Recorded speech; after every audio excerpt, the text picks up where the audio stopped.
नमस्कार, मैं रवीश कुमार। बांग्लादेश ने जिस तरह से अमेरिका के साथ डील की है, उससे रोजगार के सबसे बड़े सेक्टर टेक्सटाइल के लिए भारत में बड़ा खतरा पैदा हो सकता है। इस डील की खबर आते ही भारत की टेक्सटाइल क्षेत्र की कंपनियों जैसे गोकुलदास और केपीआर मिल्स के स्टॉक 5% तक गिर गए। ट्रंप ने भारत में खेती के बाद रोजगार के सबसे बड़े सेक्टर को गहरा धक्का पहुंचा दिया है। भारत के साथ अभी डील नहीं हुई है, डील का फ्रेमवर्क बना है, लेकिन 9 महीने की लगातार बातचीत के बाद बांग्लादेश के साथ अमेरिका की डील हो गई है। सवाल है, क्या इस डील के बाद भारत अपने टेक्सटाइल सेक्टर को बचाने के लिए फिर से नई शर्तों पर बातचीत करेगा, नई पहल करेगा? अमेरिका के बाजार में बांग्लादेश के रेडीमेड गारमेंट को जो बढ़त मिली है, उसके कारण भारत अमेरिका का ही नहीं, बांग्लादेश में कपास और धागों का बड़ा बाजार भी खो देगा। ट्रंप ने बांग्लादेश से डील कर भारत के टेक्सटाइल सेक्टर को दुनिया के 2 बड़े बाजारों में घेर लिया, साफ साफ कहें तो छीन लिया है। अब आप यहां से इस मंत्री को नोट करें, भारत के कपड़ा मंत्री गिरिराज सिंह, जो अपने विरोधियों को पाकिस्तान भेज देने वाले बयानों के लिए मशहूर रहे हैं। धर्म के नाम पर इनकी मुखरता किसी से कम नहीं रहती। अब नोट कीजिए कि भारत के टेक्सटाइल सेक्टर के हितों के लिए क्या वे तलवार गदा हाथ में लेकर अमेरिका बांग्लादेश की डील पर सवाल करते हैं या नहीं? कहीं ये ना कहने लग जाएं कि वाणिज्य मंत्री से जाकर पूछिए, टेक्सटाइल मिनिस्टर बात नहीं कर रहे थे। हम इस वीडियो में फैक्ट शीट की भी बात करेंगे जिसे व्हाइट हाउस ने जारी किया है। व्हाइट हाउस के फैक्ट शीट में खतरे की नई नई घंटियों की आवाज सुनाई दे रही है, वह भी कम शर्मनाक नहीं। अमेरिका ने बांह तो बांग्लादेश की भी मरोड़ी, मगर दर्द भारत के किसानों को भी होगा। अमेरिका बांग्लादेश डील के अनुसार अगर बांग्लादेश 0 टैरिफ पर उसके कपास और मैन मेड फाइबर खरीदेगा और उससे बने कपड़ों को अमेरिका निर्यात करेगा, तो ट्रंप बांग्लादेश के रेडीमेड गारमेंट पर कोई टैरिफ नहीं लगाएंगे। अमेरिका का गेम समझिए। कुछ महीने पहले बांग्लादेश में आंदोलन चला कि भारत से आने वाले कपास पर टैरिफ लगे, क्योंकि बांग्लादेश के किसानों को नुकसान हो रहा है। बांग्लादेश 80% कपास का आयात भारत से करता है। अप्रैल 2025 में बांग्लादेश ने जमीन के रास्ते होने वाले कपास के आयात पर रोक लगा दी। द हिंदू में छपे एक बयान के मुताबिक भारत के कॉटन यार्न का 45% निर्यात बांग्लादेश को होता था।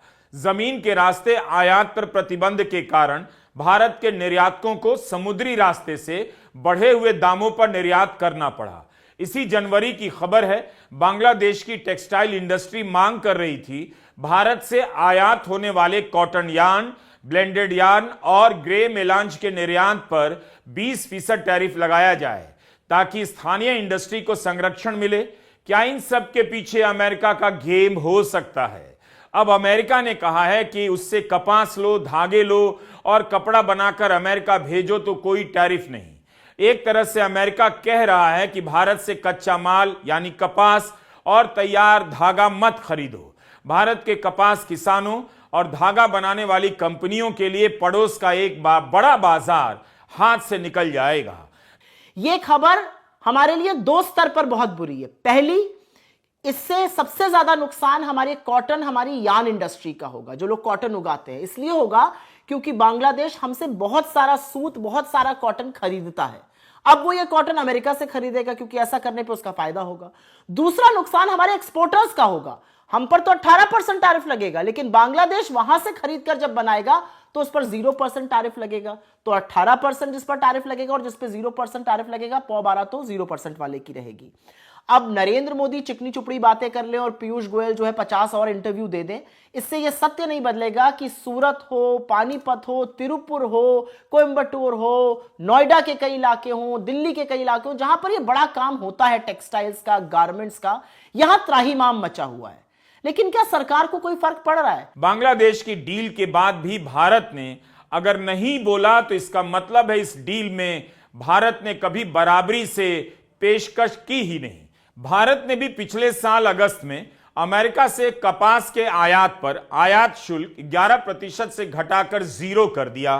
लेकिन अमेरिका ने भारत को अमेरिकी कपास से बने कपड़े पर 0 टैरिफ की डील नहीं दी, बल्कि जो अंतरिम डील का फ्रेमवर्क जारी किया गया है उसके अनुसार भारत के टेक्सटाइल पर 18% टैरिफ लगेगा। बांग्लादेश भारत से $2 अरब का कपास खरीदता है। अगर उसका बड़ा हिस्सा तेजी से अमेरिका की तरफ शिफ्ट हुआ तो भारत के कपास किसान बर्बाद हो जाएंगे। महाराष्ट्र और गुजरात में तबाही आ सकती है। चीन के बाद बांग्लादेश दुनिया में कपड़ों का दूसरा सबसे बड़ा निर्यातक है। बांग्लादेश जितना भी निर्यात करता है उसका 80% रेडीमेड गारमेंट है और इस सेक्टर में 40 लाख लोग वहां काम करते हैं। 2024 में बांग्लादेश ने अमेरिका को करीब $7.5 अरब का अपैरल निर्यात किया था। तो भारत के कपास किसानों को नई चुनौती के लिए तैयार रहना चाहिए। 4 दिन पहले भारत के मंत्री पीयूष गोयल बता रहे थे बांग्लादेश के साथ टेक्सटाइल पर टैरिफ 20% है और भारत पर 18%, यानी भारत को बड़ी डील मिली है। लेकिन 4 दिन में ही उनके दावे पुराने हो गए। इसका मतलब है मंत्रियों को या तो कुछ पता नहीं या फिर जो पता है बोल नहीं पा रहे। बांग्लादेश पर 19%, भारत पर 18%, कोई खास अंतर नहीं है। बांग्लादेश की अर्थव्यवस्था टेक्सटाइल सेक्टर से चलती है। तो आपके सामने एक प्रधानमंत्री और 5 मंत्री हैं। भारत के प्रधानमंत्री, कृषि मंत्री, वाणिज्य मंत्री, विदेश मंत्री, पेट्रोलियम मंत्री और टेक्सटाइल मंत्री। जवाब इन्हीं 6 को देना है कि कपास से लेकर सोयाबीन और सेब का किसान सुरक्षित रहेगा या नहीं। केवल इन्हीं 2-3 फसलों से जुड़े लाखों किसान बर्बाद ना हो जाएं। पीयूष गोयल ने कहा है कि अमेरिका को जो कोटा दिया गया है उसके तहत आयात और टैरिफ मिलाकर $100 का एक सेब होगा। इस सेब का हमारे किसानों से कंपटीशन नहीं होगा। मंत्री कह सकते हैं, लेकिन भारत के किसानों से प्रीमियम सेब का मार्केट चला जाएगा। यह बात सेब का किसान भी समझता होगा। यही नहीं, पूरी भारत सरकार एक सवाल का जवाब नहीं दे पा रही कि भारत ने रूस से तेल खरीदने की गारंटी ट्रंप को क्यों दी। व्हाइट हाउस ने अपनी फैक्ट शीट में भी लिख दिया है कि इसी गारंटी के कारण टैरिफ हटाई गई है। भारत के मंत्री अनजान बने घूम रहे हैं। विदेश सचिव विक्रम मिस्री एक लाइन में जवाब दे सकते हैं, लेकिन भारत के विकल्पों की बात करने लग गए, दर्जनों देशों से खरीदने की बात करने लग गए। सब कुछ बता रहे हैं मगर नाम लेकर नहीं बोल पाए रूस से तेल खरीदना बंद हुआ है या नहीं, इसकी गारंटी ट्रंप को दी गई है या नहीं, रूस को भारत ने बताया है या नहीं। इस जवाब को सुनकर आप समझ जाएंगे कि पूरी सरकार के पास कोई जवाब नहीं। But recently, India and the US concluded trade negotiations. Now, there has been a lot of discussion around India's purchase of Russian oil. Can the MEA clarify India's position regarding purchase of Russian oil? We are neither dependent on any single source for this, nor do we intend to be. And it is natural for the mix of sources to vary from time to time, depending on objective market conditions. Our approach is to maintain multiple sources of supply and diversify them as appropriate to ensure stability. Therefore, I would say that the more diversified we are in this area, the more secure we are. Insofar as actual sourcing of energy is concerned, again, all of you follow this closely, so you know that the actual sourcing is done by oil companies in the public sector, oil companies in the private sector.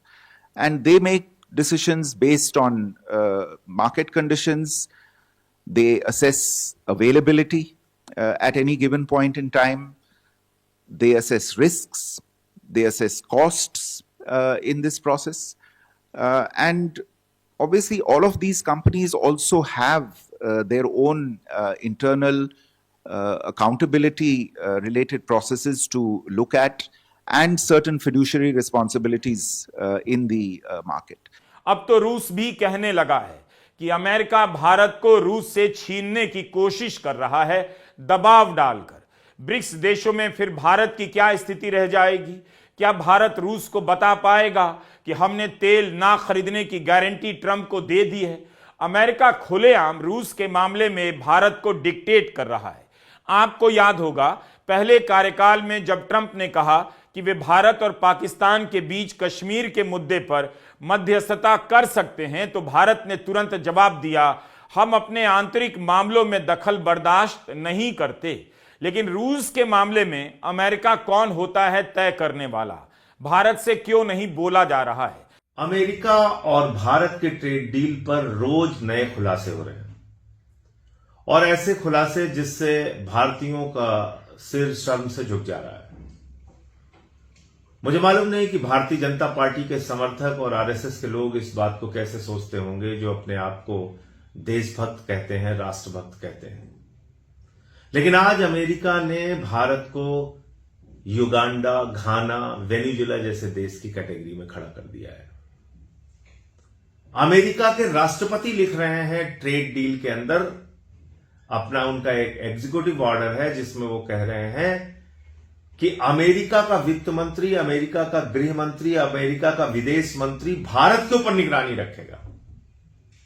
तो America का गृह मंत्री, विदेश मंत्री, वाणिज्य मंत्री भारत के ऊपर निगरानी रखेगा, विदेश मंत्री, और अगर हम रूस से तेल खरीदते हुए पकड़े गए तो हमारे ऊपर फिर से टैक्स 25% हो जाएगा।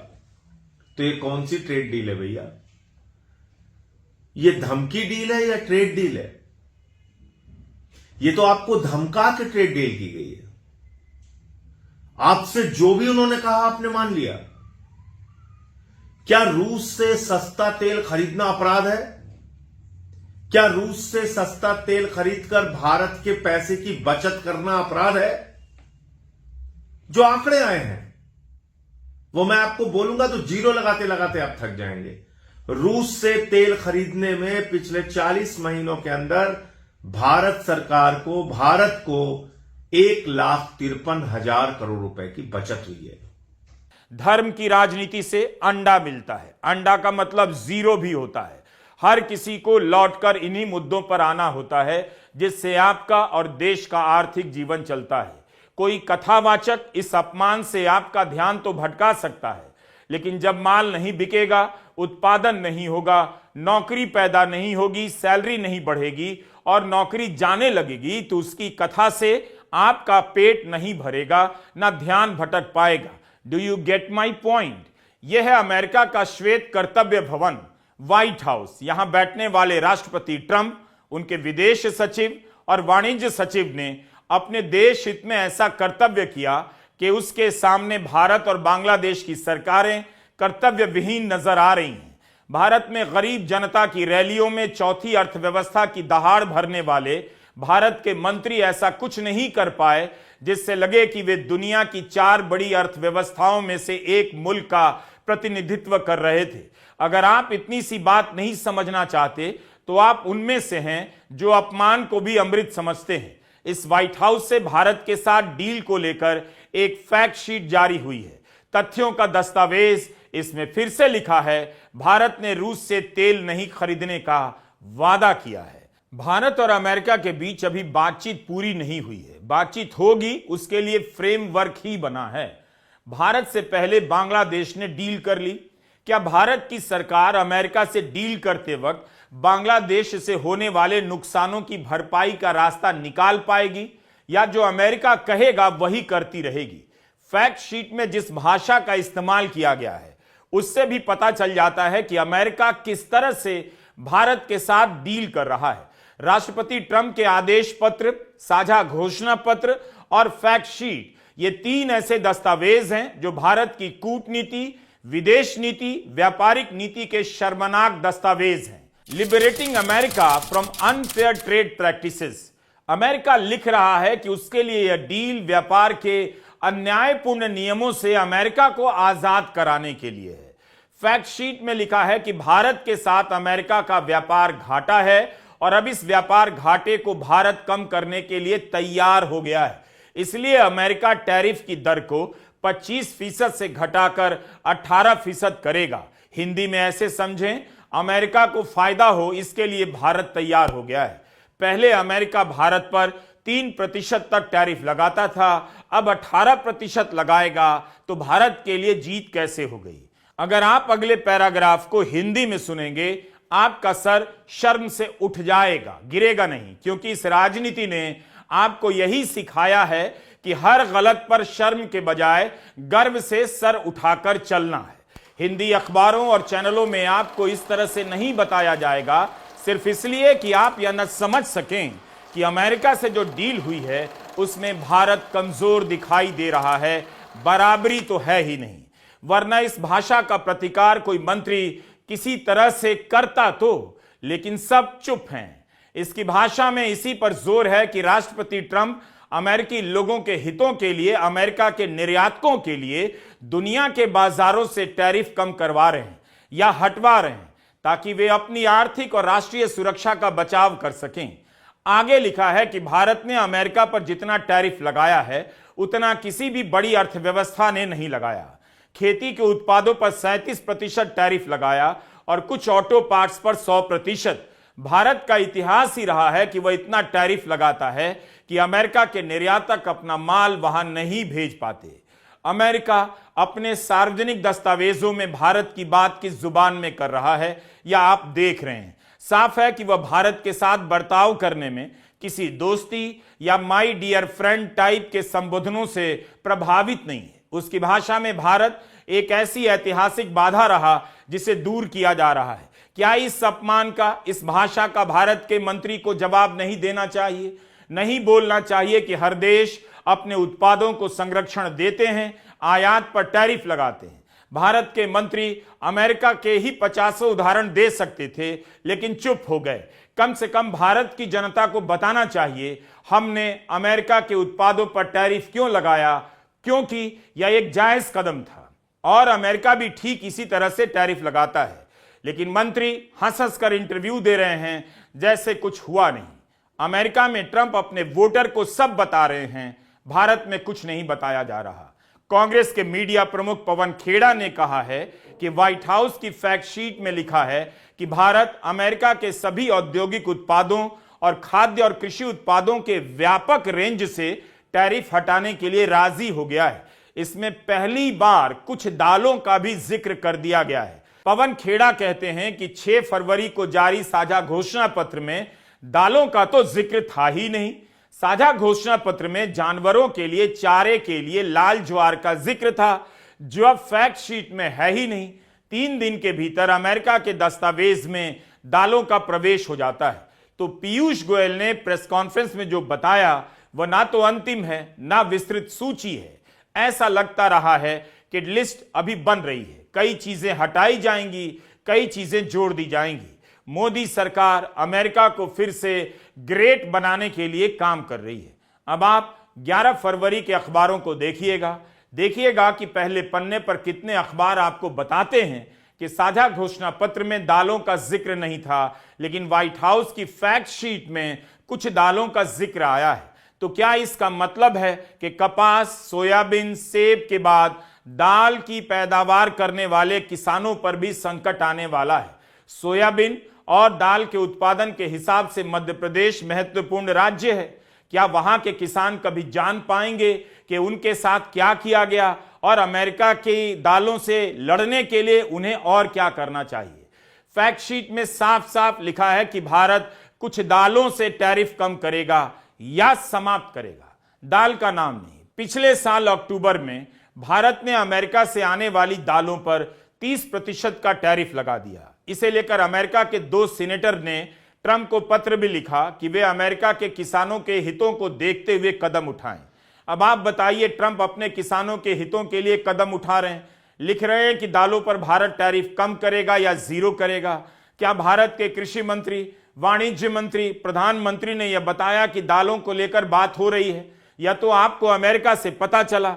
एक और बात है जिस पर गौर कीजिए। फैक्ट शीट में जहां पर कुछ दालों का जिक्र आया है, वहीं पर यह भी लिखा है कि भारत अतिरिक्त उत्पादों पर भी टैरिफ कम करेगा या जीरो करेगा। ये अतिरिक्त उत्पाद क्या क्या हो सकते हैं, सोचिए।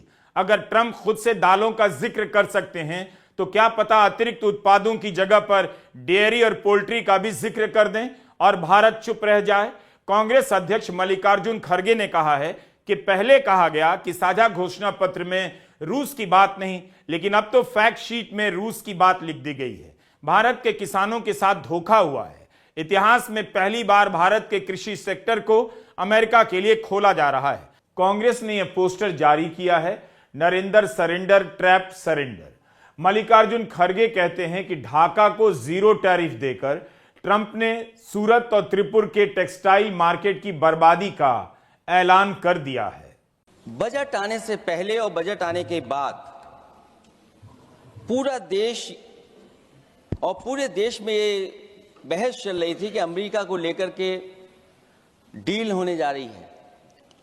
सभापति महोदय मुझसे पहले अभी जो भारतीय जनता पार्टी की माननीय सदस्य बोल रही थी, और भारतीय जनता पार्टी का ये पक्ष है कि हम लोगों ने दुनिया में बहुत सारे देशों से फ्री ट्रेड एग्रीमेंट कर लिया है।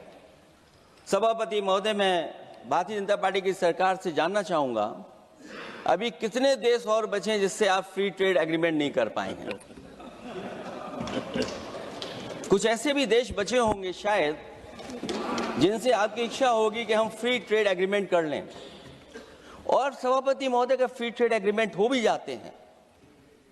जो लोग कभी रुपए के बारे में बहुत चिंता करते थे, कभी कभी उम्र से, कभी कभी दूसरे लोगों की उससे जोड़ देते थे, इतने सब फ्री ट्रेड एग्रीमेंट होने के बाद और अमेरिका से डील नहीं ढील हुई है, उसके बाद हमारा रुपया कहां पहुंचेगा? और अगर यही डील होनी थी तो 11 महीने इंतजार क्यों कराया? अगर यही डील होनी थी सभापति महोदय, तो 11 महीने किस बात का इंतजार था? हमारे कारोबारियों को या हमारे जितने भी उद्योग से जुड़े लोग हैं उनके साथ ये परेशानी क्यों? बजट पर सबसे पहला सवाल यही है कि डील पहले बनी है बजट। ऐसा लग रहा है कि भारत इस डील को लेकर कुछ नहीं कर रहा। जो भी कर रहा है अमेरिका की तरफ से किया जा रहा है। अमेरिका ही साझा बयान जारी करता है, अमेरिका ही फैक्ट शीट जारी करता है। आने वाले दिनों में डील को अंजाम देने की कोशिश की जाएगी, तभी पता चलेगा मोदी सरकार के मंत्री भारत की जनता से कितना सच बोल रहे थे और कुछ महीनों में इस डील का असर भारत के अलग अलग इलाकों में किसानों पर, अनाजों पर, उत्पादन पर किस तरह से दिखता है। अमेरिका के राष्ट्रपति अपनी जनता को सब बता रहे हैं, भारत के प्रधानमंत्री अपनी जनता को क्या बता रहे हैं? डील की भाषा बता रही है कि डीलर कौन है, मास्टर कौन है। इस अपमान को समझने से बचने के लिए आप हिंदू सम्मेलनों और कथावाचकों के पीछे नहीं छुप सकते हैं। नमस्कार, मैं रवीश कुमार।